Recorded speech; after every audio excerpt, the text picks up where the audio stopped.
dengan NIM 230611020223.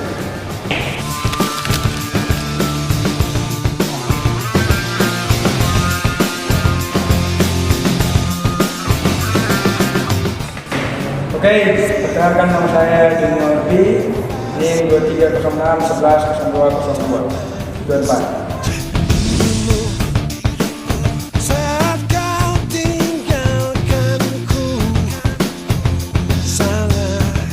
Nama saya Juan Rakian dengan NIM 230611020223.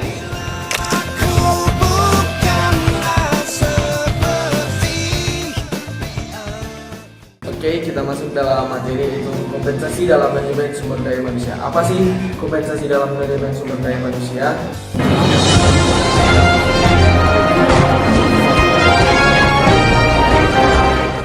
Kompensasi merupakan salah satu elemen kunci dalam manajemen sumber daya manusia yang berperan penting dalam menarik, mempertahankan, dan memotivasi karyawan.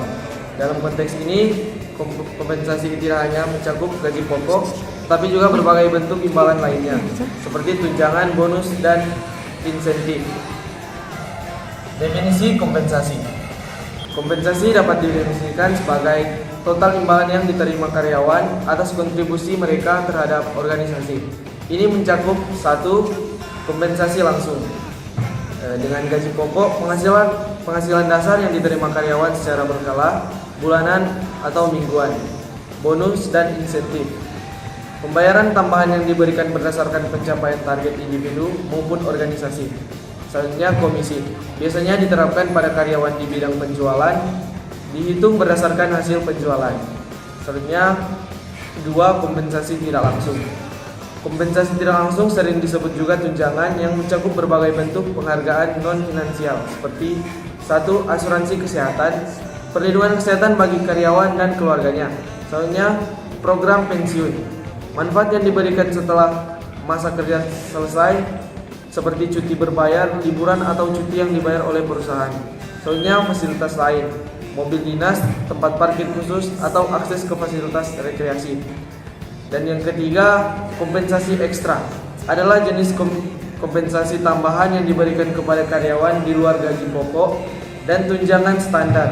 Kompensasi ini diberikan sebagai penghargaan atau insentif atau kontribusi kinerja atau pencapaian tertentu yang melebihi ekspektasi. Kompensasi ekstra sering juga digunakan untuk memotivasi karyawan dan meningkatkan loyalitas mereka terhadap perusahaan. Tujuan kompensasi: 1. Menarik dan mempertahankan karyawan.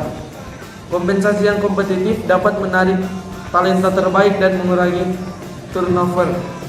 Dan kedua, meningkatkan kinerja. Sistem kompensasi yang baik dan dapat memotivasi karyawan untuk mencapai tujuan organisasi. Dan yang ketiga, menciptakan keadilan. Kompensasi yang adil dan transparan membantu membangun kepercayaan di antara karyawan. Oke, kita masuk dalam pembahasan yang berikutnya, yaitu faktor yang mempengaruhi kompensasi. Yaitu yang pertama, pasar tenaga kerja. Yaitu permintaan dan penawaran tenaga kerja mempengaruhi besaran kompensasi. Yang kedua, kinerja individu dan organisasi, yaitu karyawan dengan kinerja tinggi biasanya mendapatkan kompensasi yang lebih baik. Yang ketiga, kebijakan perusahaan, yaitu setiap perusahaan memiliki kebijakan dan struktur kompensasi yang berbeda. Selanjutnya, yaitu prinsip-prinsip dalam pengelolaan kompensasi. Pengelolaan kompensasi harus memperhatikan prinsip-prinsip dasar agar efektif dan adil. Yaitu yang pertama, keadilan interval. Yang dimaksud dari keadilan interval yaitu kompensasi harus mencerminkan nilai pekerjaan di dalam organisasi. Karyawan yang memiliki peran dan tanggung jawab lebih besar harus mendapatkan imbalan yang lebih besar pula. Ini untuk memastikan bahwa karyawan merasa dihargai secara proporsional dan kontribusinya.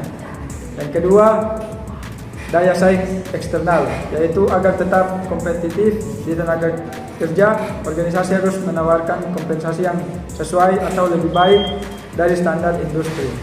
Yang ketiga, kesesuaian kesesuaian dengan kinerja, yaitu sistem kompensasi yang efektif seringkali menghubungkan imbalan dengan kinerja individu dan organisasi. Selanjutnya, model dan strategi kompensasi dibagi menjadi 3, yaitu yang pertama pay of performance atau sistem di mana karyawan diberi imbalan berdasarkan kinerja mereka. Yang kedua, kompensasi berbasis tim, yaitu mendorong kolaborasi dengan memberikan imbalan kepada seluruh tim berdasarkan hasil kerja tim. Yang ketiga, kompensasi kompetitif, yaitu menyesuaikan kompensasi dengan pasar untuk menarik dan mempertahankan karyawan. Selanjutnya, tantangan dan pengolahan kompensasi dibagi menjadi 3 juga. Yang pertama, keadilan internal dan eksternal, yaitu menyimbangkan antara kompensasi yang adil di dalam organisasi dan yang kompetitif di pasar. Yang kedua, kepuasan karyawan, yaitu memastikan karyawan merasa puas dengan kompensasi yang diterima. Yang ketiga, regulasi dan kepatuhan, yaitu mematuhi hukum dan regulasi terkait ketenaga kerjaan. Implementasi sistem kompensasi yang efektif, yaitu agar kompensasi berfungsi optimal, perusahaan perlu mempertimbangkan langkah-langkah berikut, yaitu analisis jabatan, yaitu menilai dan mengkategorikan setiap jabatan dalam organisasi untuk menentukan skala kompensasi yang tepat. Selanjutnya, survei pasar, melakukan survei gaji secara berkala untuk memastikan bahwa paket kompensasi yang ditawarkan tetap kompetitif. Dan yang terakhir, penilaian kinerja, yaitu mengembangkan sistem penilaian kinerja yang transparan untuk menghubungkan kompensasi dengan hasil kerja karyawan. Oke, kita masuk kepada bagian studi kasus. Studi kasus kali ini kami mengambil contoh dari perusahaan Xiaomi yang berjudul Tantangan Kompensasi dan Retensi Karyawan di Perusahaan Xiaomi. Latar belakang, Xiaomi adalah salah satu perusahaan teknologi terkemuka di dunia yang berbasis di Tiongkok, dikenal dengan produk smartphone dan perangkat elektronik inovatif lainnya. Sejak didirikan pada tahun 2010, Xiaomi tumbuh pesat dan menjadi pemain besar dalam pasar global. Namun, seiring pertumbuhan yang cepat, Xiaomi menghadapi tantangan internal, terutama terkait kompensasi karyawan dan retensi talenta kunci. Saat ekspansi global mulai berjalan, Xiaomi menghadapi tingkat turnover yang cukup tinggi di kalangan karyawan teknologi dan pengembangan perangkat lunak. Sebagai perusahaan yang sangat bergantung pada inovasi teknologi, kehilangan talenta di bidang ini berdampak pada pengembangan produk dan kecepatan inovasi Xiaomi. Lalu pada bagian permasalahan, kompensasi yang tidak kompetitif.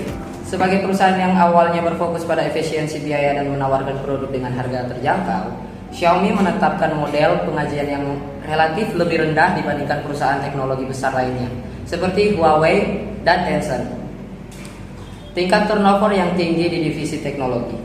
Banyak karyawan di bidang teknologi, terutama insinyur perangkat lunak, merasa kurang puas dengan paket kompensasi yang ditawarkan, mengakibatkan tingkat turnover yang tinggi, perusahaan pesaing menawarkan gaji lebih tinggi, serta paket tunjangan yang lebih menarik.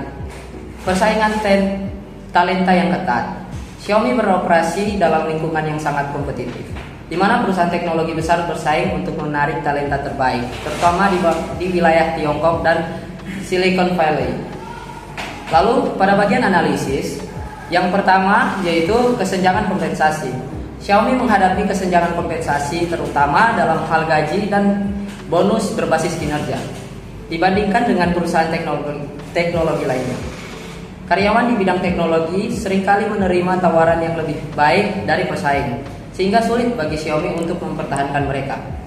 Yang kedua yaitu kurangnya intensif jangka panjang. Xiaomi kurang memberikan insentif jangka panjang seperti opsi saham dan program pembagian keuntungan yang bisa mendorong karyawan dan tetap bekerja lebih lama dan berkomitmen pada pertumbuhan perusahaan. Yang ketiga yaitu lingkungan kerja yang kompetitif. Sifat industri teknologi yang bergerak cepat membuat karyawan mencari perusahaan yang dapat menawarkan perkembangan karir yang lebih baik. kompensasi lebih tinggi, dan peluang inovasi yang lebih besar. Lalu, pada solusi studi kasus yang ditetapkan oleh Xiaomi, yang pertama yaitu penyesuaian skala gaji. Xiaomi meningkatkan skala gaji di divisi teknologi dan pengembangan produk. Perusahaan melakukan studi pasar untuk memastikan gaji karyawan mereka kompetitif dengan perusahaan teknologi lain. Penyesuaian gaji ini dilakukan secara bertahap dengan berfokus pada divisi yang memiliki tingkat turnover tertinggi. Yang kedua yaitu pemberian opsi saham dan program ekuitas. Xiaomi memperkenalkan opsi saham sebagai bagian dari paket kompensasi karyawan. Melalui program ini, karyawan kunci mendapat kesempatan untuk memiliki saham perusahaan, sehingga mereka termotivasi untuk berkontribusi lebih besar pada kesuksesan perusahaan dalam jangka panjang. Yang ketiga yaitu bonus berbasis kinerja selain gaji pokok yang lebih kompetitif. Xiaomi mulai menawarkan bonus berbasis kinerja yang berkaitan langsung dengan pencapaian individu dan tim. Hal ini mendorong karyawan untuk meningkatkan produktivitas dan berinovasi dalam pengembangan produk baru. Lalu yang keempat, fleksibilitas kerja dan lingkungan yang inovatif untuk menarik dan mempertahankan talenta teknologi. Xiaomi mulai menerapkan kebijakan kerja fleksibel yang memungkinkan karyawan untuk bekerja dari mana saja. Selain itu, Xiaomi meningkatkan budaya kerja yang mendorong inovasi dan menyediakan lebih banyak sumber daya untuk riset dan pengembangan serta memperkuat kolaborasi lintas tim. Lalu yang kelima, penghargaan dan pengakuan Xiaomi. Xiaomi juga memperkenalkan program penghargaan yang memberikan apresiasi kepada karyawan yang berprestasi dalam proyek tertentu. Penghargaan ini tidak hanya berbentuk bonus finansial, tetapi juga berupa perjalanan atau pelatihan di luar negeri untuk mengembangkan keterampilan karyawan lebih lanjut. Lalu kita masuk pada bagian hasil implementasi. Setelah penerapan strategi kompensasi baru, Xiaomi mengalami beberapa hasil positif. Penurunan tingkat turnover. Tingkat turnover di divisi teknologi menurun sebesar 10% dalam setahun setelah implementasi program kompensasi baru. Karyawan merasa lebih dihargai dan memiliki insentif untuk tetap bekerja di perusahaan. Lalu yang kedua, peningkatan produktivitas. Bonus berbasis kinerja dan opsi saham meningkatkan motivasi karyawan yang tercermin dalam peningkatan produktivitas dan percepatan peluncuran produk baru. Kepuasan karyawan meningkat berdasarkan survei internal. Kepuasan karyawan terkait dengan kompensasi meningkat dari 60% menjadi 85% dalam waktu 1 tahun. Program penghargaan dan fleksibilitas kerja turut meningkat semangat kerja. Peningkatan daya saing di pasar tenaga kerja. Dengan sistem kompensasi yang lebih kompetitif, Xiaomi berhasil menarik talenta baru dari perusahaan pesaing, termasuk beberapa insinyur berpengalaman dari perusahaan teknologi terkemuka. Ya, sekian dari presentasi dari kelompok kami. Kami ucapkan terima kasih. Dan paham. Sudah. She knows.